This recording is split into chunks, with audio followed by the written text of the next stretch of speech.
What I felt coaching enabled me to do was to look at where I'd been making continuous mistakes with little awareness. Although I thought I was aware of the decisions I was making, I obviously wasn't, because I had yet to meet someone who I wanted a committed relationship, which potentially meant marriage and children.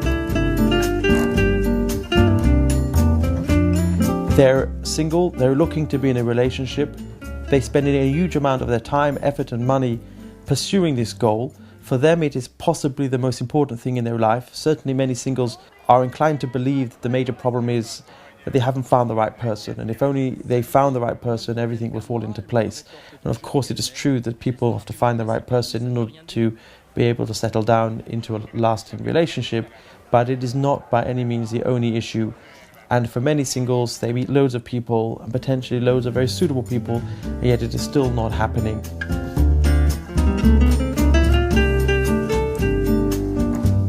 To help single people who, for whatever reason, have found that finding a partner has not been very straightforward, work out how they can change their behaviour in order to be more effective in starting a relationship.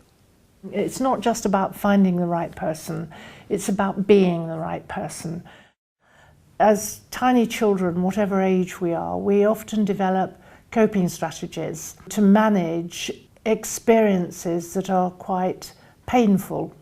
Those coping strategies have worked well for us in life.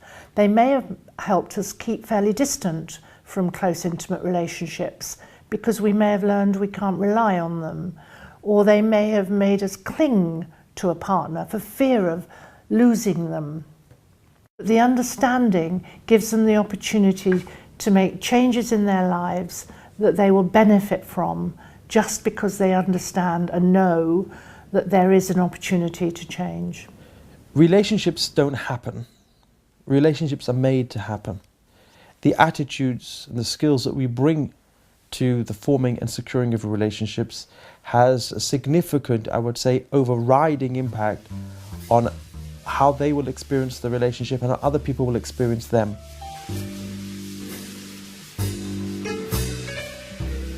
Very important to have somebody who's totally unbiased, who's not a member of your family circle or your friends, an expert in relationships, to unpick your idea of what the struggles are and then work towards knowing yourself a bit better and maybe going out and having a different perception or a different approach, and it's the approach often, to finding a lifelong partner.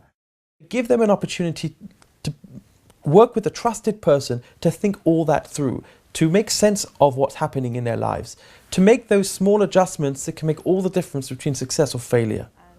I think coaching helped me, sort of the penny drop or the light bulb moment, where I realised that I was always trying to have a relationship with the same kind of person, but perhaps that person wasn't really so good for me, but I hadn't really come to that conclusion on my own. Coaching is about aspiration. Coaching is about motivating oneself, focusing oneself to achieve an important goal. People are comfortable with the idea of coaching. They know that great sports people, they know that chief executives have coaches. It's not because they're incompetent, but because they're aspirational people. They want to achieve, they want to succeed. In a way, the distinction between counselling and coaching is a bit like the difference between providing an operation for someone on an operating table as opposed to encouraging people to go to a gym and live a healthy lifestyle. Counselling is about crisis management in many ways, and coaching is about prospering and promoting good relational health. What we're trying to do is say to people, you don't have to struggle with this completely on your own. We're saying to people, we understand where you're coming from, we recognise that need, we respect your desire to have a relationship, and we're going to support you in that. The way we're going to support you is not by preparing for you a whole line of people who could meet you, but ensuring that you are equipped with the skills and with the knowledge to make the best of your chances.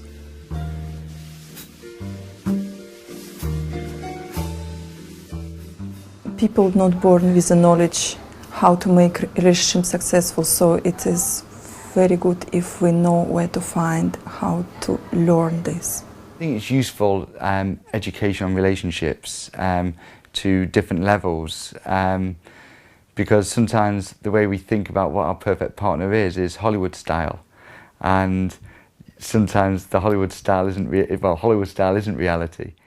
Opportunities for singles to learn about relationships, whether that's relationship seminars or relationship weekends, where we don't only bring people together, hopefully to meet somebody they may find suitable, but also to see it as a learning opportunity, as a development opportunity, as a growth opportunity, to ask themselves what makes a relationship successful.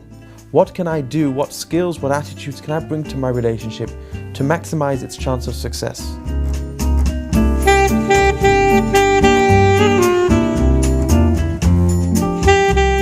They all gather in a European city, in a very beautiful remote retreat resort hotel, a suitable environment where everything is facilitated for them to mingle and to meet each other. So we are actually trying to help them and to encourage them as much as we can so that they feel very comfortable and so that they understand what they are looking for. Therefore, we have a lot of lectures about relationships, personality, but also it's very important that they learn about themselves, who they are and what they are looking for and which kind of partner they are looking for.